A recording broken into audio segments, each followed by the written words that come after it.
حضور اگلا سوال ڈاکٹر عالمگیر صاحب کا ہے جو کارڈیالوجسٹ ہیں، کنسلٹنٹ ہیں اور شیپرڈ بش سے تشریف لائے ہیں. جی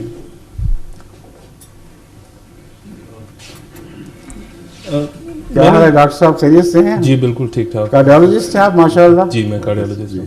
کہاں سے ہیں ہندوستان سے؟ میں پاکستان لاہور سے ہوں. جی لاہور سے ہیں؟ ہاں جی. اچھا نام کیا بتایا تھا انہوں نے آپ کا؟ عالمگیر. عالمگیر. میں غلط سمجھا تھا، میں اس میں کچھ جیت کا ہے. نہیں عالمگیر پاکستان سے تشریف لائے ہیں ڈاکٹر عالمگیر صاحب. جی جی میں یہیں پر کام کرتا ہوں. جی ٹھیک ہے. میرے سے صرف ایک کوئری ہے، وہ یہ کہ آج کل مطلب کئی اس طرح سیکٹس ہیں جس میں لوگ اپنے آپ کو ڈکلیئر کرتے ہیں ایز اے ہم سچے ہیں. جی.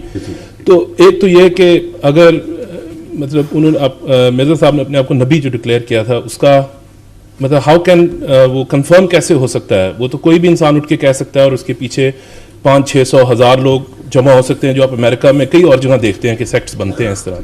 اور دوسرا جب بھی نبی پہلے آئے تھے تو کوئی نہ کوئی اس وقت کوئی پرابلمس تھے جن کو ایڈریس کرنے اللہ تعالیٰ نے بھیجا تھا. تو اس وقت جب یہ آئے تھے کہ کیا پرابلمس تھے جو کہ ان کو اپنے آپ کو نبی ڈکلیئر کرنا پڑا، ویسے کیوں نہیں یہ کر سکتے تھے؟ جی میں بیٹھتا ہوں. یہیں بیٹھ جائیں. پہلی بات تو یہ ہے کہ نبی ڈکلیئر کرنا پڑا ظاہر کر رہا ہے کہ انہوں نے کوئی منصوبہ بنایا تھا کہ میرا کام تب چلے گا میں بطور نبی اپنے آپ کو پیش کر سکوں اور پھر میں مسائل کو حل کروں گا. یہی ہے نا اس میں پوشیدہ بات یہی دکھائی دے رہی ہے. تو اس سوال کے اندر مضمر ہے یہ بات، اس کے بغیر سوال بنتا نہیں. ورنہ آپ سوال خدا پہ کرتے کہ خدا نے ان کو کیوں بنا دیا. ظاہر بات ہے کہ آپ یہ مان نہیں رہے. میں سمجھتا ہوں آپ کی بات، آپ کو حق ہے. جب تک آپ کو ثبوت مہیا نہ ہو آپ کیسے مانیں گے؟ اس لیے آپ نے بڑی محتاط زبان استعمال فرمائی اور کہا کہ کچھ اصلاح کی نیت سے اٹھے ہوں گے، مجھے شک نہیں. مگر یہ کیا ضرورت تھی کہ اس اصلاح کی کوشش میں اپنے آپ کو نبی ڈکلیئر کرنا پڑا؟ نمبر ایک بات. نمبر دو، وہ اصلاح کی کوشش تھی کیا جس کے لیے آپ نے کوئی ارادہ باندھا تھا؟ یہ دو شاخیں ہیں آپ کے سوال کی، درست ہے؟ جی. جہاں تک ضرورت اصلاح کا تعلق ہے، آپ نے اس سلسلے میں ایک بات پہلے کہی جو تمہید کے طور پر تھی کہ دنیا میں بہت سے فرقے ہیں مذاہب کے، ہر ایک اپنے آپ کو سچا کہہ رہا ہے. یہ بھی فرمایا تھا نا آپ نے، درست. تو اس پس منظر میں آپ سے یہ گزارش کروں گا کہ نبی آپ کو ضرورت نہ بھی ہو اپنے آپ کو نبی کہنے کی، اس صورتحال میں خدا کو ضرورت تھی کہ امت مسلمہ کی اصلاح کے لیے جس کو بھیجتا اس کو کمیشن بنا کر بھیجتا. اور یہ ضرورت قرآن اور احادیث سے ثابت ہے کہ جب زمانہ بگڑ جائے، جب امتوں کی وحدت ٹوٹ کے پارا پارا ہو جائے، جب یہ دعوے ہر طرف سے اٹھنے لگیں کہ ہمارا فرقہ ہی سچا ہے اور باقی سب جھوٹے ہیں، تو یہ ساری آوازیں انسانی آوازیں ہوتی ہیں اور انسانی سوچ کے برتے پر اٹھتی ہیں، انسانی فکر کا نتیجہ ہوتی ہیں. جتنی بھی تحریکات آج عالم اسلام میں جاری ہیں زندگی کی، ان میں سے ایک نے بھی یہ نہیں کہا کہ مجھے خدا نے بنایا ہے اور مجھے خدا نے مقرر فرمایا ہے. اور ان کے ساتھ جتھے ہوتے ہیں جیسا کہ آپ نے بیان کیا، اور وہ جتھے اس آواز کو طاقت دیتے ہیں. مگر کیا امر واقعہ نہیں ہے کہ مذہب کی تاریخ میں جب کڑے دن آتے ہیں، جب قومیں بکھر جاتی ہیں، جب وحدت ٹوٹ جاتی ہے، تو انسانی کوشش کے ذریعے ان کو دوبارہ ایک وحدت پر اکٹھا نہ کیا جا سکتا ہے، نہ کبھی کیا گیا ہے. کیونکہ انسانی اختلاف ایک دوسرے سے انسانی بنیادی حق کی بنا پر ہے کہ تمہاری مرضی تم یہ نتیجہ نکالو، میری مرضی میں یہ نتیجہ نکالتا ہوں. تم قرآن کی آیتوں سے یہ سمجھتے ہو، میں وہ سمجھتا ہوں. اب یہ جھگڑا ایسا ہے جو قرآن کے حوالے سے ہو یا حدیث کے حوالے سے ہو، وہ کبھی منطقی نتیجے تک نہیں پہنچ سکتا. اور ہر شخص کا ایک دعویٰ ہے، اس سے زیادہ اس کی کوئی حیثیت نہیں. اس دعوے کے ساتھ اس کے نفس کی صداقت کی کوئی دلیل نہیں ہے، کیونکہ ایسے دعوی کے مقابل پر قومیں اکٹھی ہو کر ان کی مخالفت نہیں کیا کرتی. مولانا مودودی کی مخالفت بھی درست ہے، لیکن سارے عالم نے پھر بھی ان کو اسلام کا جزوی سمجھا. لیکن کوئی ایسی مخالفت نہیں ہوئی کہ اپنے سے نکال کر باہر پھینکا گیا ہو اور آپس کے اختلافات کے باوجود ایک شخص کی مخالفت پر ساری جمعیت اکٹھی ہو گئی ہو. کبھی ایسا واقعہ نہیں ہوا، مذہب کی تاریخ میں کبھی ایسا نہیں ہوا، مگر جب خدا بھیجتا ہے تو یہ ہوتا ہے. بس یہ ضرورت تھی کہ چونکہ جب امتیں بگڑ جاتی ہیں تو اللہ تعالیٰ کی طرف سے بھیجے ہوئے کے بغیر امتوں کی اصلاح ممکن نہیں ہوتی، اور بھیجنے والے کی صداقت کی ثبوت میں یہ اول ثبوت ہوتا ہے، جیسا کہ میں پہلے عرض کر چکا ہوں کہ پہلے وہ لوگوں میں مرغوب ہوتا ہے، ہر دل عزیز ہوتا ہے، اور اس کے باوجود ایک رات ایسا دعویٰ کر بیٹھتا ہے کہ اپنے بھی ساتھ چھوڑ دیتے ہیں اور شدید مخالفت کا سامنا کرنا پڑتا ہے.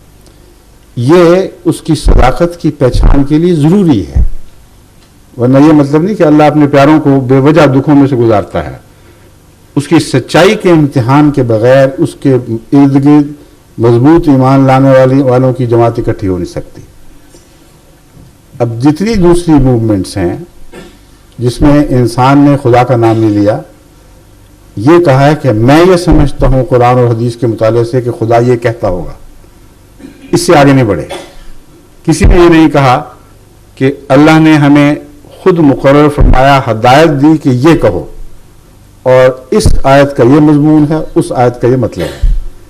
کسی ایک نے بھی یہ دعویٰ نہیں کیا، اس لیے ان کے ساتھ وہ مخالفت بھی نہیں ہوئی. اس لیے نہ ان کی سچائی کا امتحان ہوا، نہ ان کے ماننے والوں کی سچائی کا امتحان ہوا. مگر جب خدا کسی کو کھڑا کرتا ہے تو دوہرا فائدہ یہ ہے کہ نبی کی صداقت کا امتحان بھی اس کی اپنے ثبات قدم سے، بے نفسی سے، سب کچھ ہاتھ سے جاتا دیکھنے کے باوجود اپنے دعوے پر استقلال سے قیام کے نتیجے میں ظاہر ہو جاتا ہے. اور اگلا ثبوت لاکھوں کی صورت اختیار کر جاتا ہے. ہر شخص جو اس جماعت میں آتا ہے وہ آگ سے گزر کے آتا ہے، وہ پھولوں کی سیج پر چل کے نہیں آتا.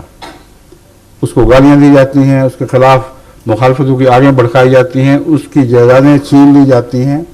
بسا اوقات ماں باپ اس کو اپنے حق کے وراثت سے محروم کر دیتے ہیں. اس کا مطلب یہ ہے کہ صرف ایک گواہی، ایک سچا نہیں رہا، اور بہت سے ایسے وجود اس کے ارد گرد کھڑے ہو جاتے ہیں جن میں سے ہر ایک کا کردار اس کی سچائی کی نشانی ہے.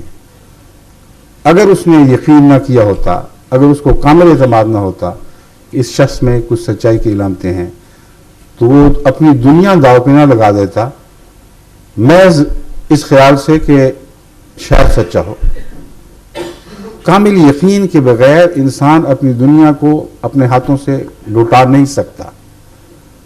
اس وعدے پر کہ جنت میں جاؤں گا، اس وعدے پر بھی اگر ہو، اول تو جنت کا خیال ہی درپیش نہیں ہوتا. ایسی صورتوں میں جنت ہو یا نہ ہو، جنہوں نے حضرت اقدس محمد مصطفیٰ صلی اللہ علیہ وسلم کا ساتھ دیا ہے، وہ جنت کے دعوے کے مطابق جنت کے وعدے سے نہیں دیا، بلکہ آپ کی صداقت کو پہچان کر دیا ہے. پھر ان کے لیے ممکن نہیں تھا کہ آپ کا دامن چھوڑ دیتے. بس ایک سچے نے ارد گرد سچے پیدا کیے، ایک سچے کی مخالفت نے مخالفت حاصل کرنے والے یا مخالفت کا نشانہ بنائے جانے والے اور سچے پیدا کیے جو ثبات قدم کے ساتھ قائم رہے. کوئی طاقت ان کو اپنے رستے سے ہٹا نہیں سکتی. یہ دوسری وجہ ہے کیوں خدا کو اپنی طرف سے کسی کو مقرر کرنا پڑتا ہے. پھر جو ان مصیبتوں کے بعد دین کو قبول کرتے ہیں، کیونکہ محض للہ کرتے ہیں، ان میں پھر خدا والوں کی علامتیں پائی جاتی ہیں. یہ ہو نہیں سکتا کہ وہ اپنی جائیدادیں لٹا دیں خدا کے نام پر اور پھر کرپشن کی بدبختی میں مبتلا رہیں، وہ بدجانتی اسی طرح کریں، دنیا کی حوث اسی طرح جاری رہے. کیونکہ یہ تضاد ہے کردار کا. ایک طرف اپنی چیز اپنے ہاتھ میں آئی بھی خدا کے نام پر یوں چھوڑ دی جیسے اس کی کوئی قیمت نہیں، دوسری طرف پھر دنیا کما رہے ہیں. یہ ہو نہیں سکتا. تو سوسائٹی کی اصلاح کے لیے ضروری ہے. یہ ناممکن ہے کہ ایک کرپٹ سوسائٹی محض جماعتوں کے قیام سے درست ہو جائے. نہ کبھی دنیا میں کسی نے ایسا ہوتا دیکھا ہے، نہ اب ہو رہا ہے پاکستان میں یا دوسری دنیا میں۔ کتنی بڑی بڑی جماعتیں قائم ہوئی ہیں، کتنی بڑی دین کی باتیں ہوئی ہیں، کتنی بڑی دین سے وابستہ حکومت کے قیام کا اعلان کیا گیا۔ ضیاء الحق کی تاریخ کوئی بہت پرانی نہیں ہے۔ کتنی بار زبردستی مسلمانوں کو نماز پر قائم کرنے کی کوشش کی گئی، کتنی بار یہ کہا گیا کہ بے حیائی چھوڑ دو، اسلام کی طرف آ جاؤ، اب تمہارا قانون تمہیں اجازت دیتا ہے کہ جس طرح چاہو اسلام پر عمل کرو، اور پھر قانون نے پوری حفاظت دی۔ کیا آج سے 10 سال پہلے کا دیانتداری کا معیار پاکستان کا وہی تھا جو آج ہے؟ کیا یہ پریسیپس سے نیچے نہیں گر چکا؟ کیا تیزی کے ساتھ سارا ملک بد اخلاقی اور بے حیائی میں اس طرح بگٹٹنی دوڑ رہا جیسے کسی پہاڑی کی چوٹی سے کسی کو نیچے پھینک دیا جائے؟ یہ کیسے رک سکتے ہیں؟ نہ رک سکتے نہ رکے۔ اس لیے کہ دنیا میں جو لوگ مذہب کے نام پر جماعتیں قائم کرتے ہیں ان کو خدا کی تائید حاصل نہیں ہوتی، ان کے اپنے مقاصد ہوتے ہیں، وہ اپنے گرد جتھا اکٹھا کرنا چاہتے ہیں، اس لیے جتھے والی آوازیں دیتے ہیں، لیکن ان کے ماننے والے ان کے مرید اغوا کریں، لوٹیں، بچوں کی زندگیاں چھین لیں، ماؤں کے سکون لوٹ لیں، جو چاہیں کریں، آگے لگا دیں گھروں میں، اغوا کر کے پیسے مانگیں اور نہ دیے جائیں تو بچے ذبح کر دیے جائیں، یا چوری، ڈاکہ، اغوا، قتل مسجدوں میں بھی ہو، مسجدوں سے باہر بھی ہو۔ وہاں مولوی کو نیند کیسے آ رہی ہے؟ اس کا صبر و سکون لوٹا کیوں نہیں؟ صاف ظاہر ہے کہ یہ سارے خدائی کے دعوے دار ہیں۔ ان کی مانو گے، ان کے سامنے سر جھکاؤ گے تو تمہیں اجازت ہے جو چاہو کرتے پھرو، تمہارے اسلام کو کوئی گزر نہیں، ہم تمہارے اسلام کی حفاظت کریں گے۔ کون ہوتا ہے تمہاری طرف ٹیڑھی آنکھ سے دیکھنے والا؟ مگر ہمیں نہ چھوڑنا۔ ہمارے فرقے کو چھوڑا تو پھر ہم تمہیں سبق سکھائیں گے، ورنہ نہیں۔ بس ہر فرقے کے امام نے اپنے فرقے کے لوگوں کو عملاً جو ہر قسم کی کھلی چھٹی دے دی ہے، اس کے نتیجے میں اسلام کا نام صرف نام ہے، وہاں حقیقت اسلام موجود ہی نہیں ہے۔ حقیقت اسلام موجود ہو تو تقویٰ دکھائی دے، بازاروں کے حالات بدل جائیں، انسان دوسری عورت پر بری نظر اٹھانے کے تصور بھی نہ کرے، بچے اغوا کرنا اور قتل کرنا۔ کون سا اسلام سکھاتا ہے یہ؟ جن سربراہوں کے پیچھے یہ لوگ ہیں انہوں نے کبھی نوٹس لیا؟ کبھی وہ نکلے ہیں گلیوں میں کہ ہم یہ نہیں ہونے دیں گے؟ اس لیے کہ وہ گلیوں میں نکلیں کہ نہیں ہونے دیں گے تو وہی ماننے والے ان کے پیچھے پتھر لے کے پڑ جائیں گے۔ ان کی آواز پر لبیک صرف اس وقت کہا جاتا ہے جب بدی کی طرف ان کو بلاتے ہیں، جب لوگوں کے مال لوٹنے کے لیے طرف بلاتے ہیں، جب آگے لگانے کی طرف بلاتے ہیں تو لبیک لبیک کہہ کے ساری قوم ان کے گرد اکٹھی ہو جاتی ہے۔ کیا کبھی خدا کے کسی رسول نے اس نام پر لوگوں کو اپنے گرد اکٹھا کیا تھا کہ آؤ میں تمہیں بلاتا ہوں کہ سب کے گھروں کو آگے لگا دو، بچوں کو اغوا کر لو، ان کو لوٹو، یتیموں کی جائیدادیں کھا جاؤ، بیواؤں کے اموال لوٹ لو، جھوٹے مقدمے کرو، اور دن رات دنیا کی فکر رہے جائیدادیں بنانے کی، اور سیاست بھی کرو تو مسلسل جھوٹ کی سیاست کرو، عدالتوں میں جاؤ تو جھوٹ سے مسلح ہو کر جاؤ، ورنہ تمہارا کوئی امن نہیں۔ یہ اسلام ہے؟ اگر یہ نہیں ہے تو آپ کھلم کھلا دیکھ سکتے ہیں، یہ بنیادی فرق ہے۔ جب تک خدا کی طرف سے کوئی مقرر ہو کے نہ آئے، اس کا نام نبی رکھیں یا غیر نبی رکھیں، خدا کی طرف سے ایک آنے والا لازم ہے، اس کے بغیر سوسائٹی کی اصلاح ہو نہیں سکتی، اور قربانیوں سے رستوں سے گزارے بغیر کوئی قوم دوبارہ زندہ نہیں ہوا کرتی۔